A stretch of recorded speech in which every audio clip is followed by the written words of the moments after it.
Cha mina guys bengisabala ama-TikTokers adlala indima enkulu ekutheni umkhonto ube lapho khona njengamanje. That's why bengithi kushoda uDarren noSemanga. So now that Darren is in, sekushoda uSemanga. Uyayizwa leyo nto. But mangabe siya kupolitiki abantu abashodayo uma ngikubalele mina ngokwami engibonayo ukuthi they can add even.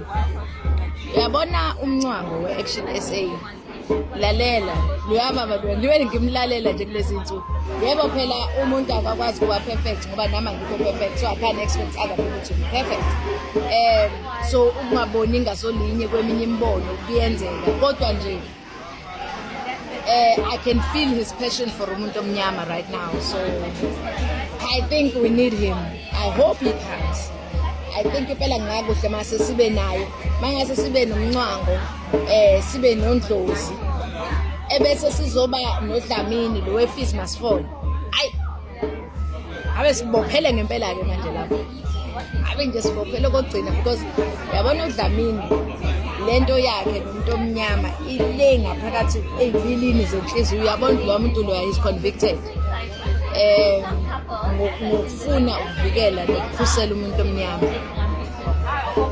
uDlamini mfethu hayi yabo uDlamini yeah. Bese ke umncwango I've been listening to him futhi mangabe uyazi well akangazi personally but I'm sure ukuthi sekwabona amavideo khona la aye kade ukhuluma khona ngo10 BMK.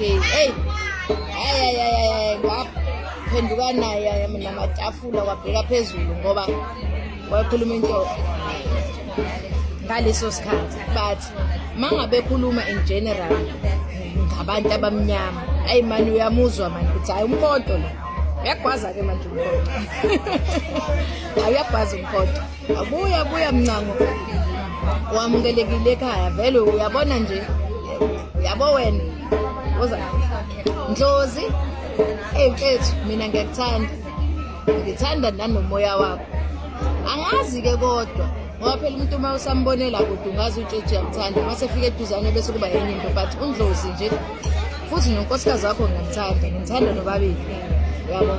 So asithembeke ukuthi uzosondela ngapha kungekudala. Hayi uDlamini mfethu uDlamini commander sikulindele sinawe.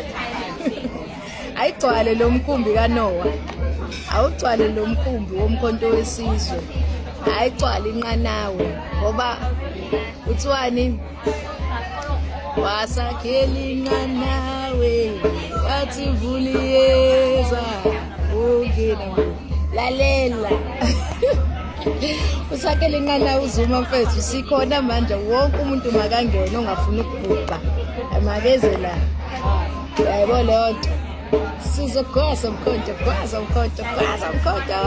abeza hayi mina ngiyafuna le 2/3 majority ngisho ngabe kuchaza ukuthi abanye abancibilikalele kithi sibe into eyodwa kulungile.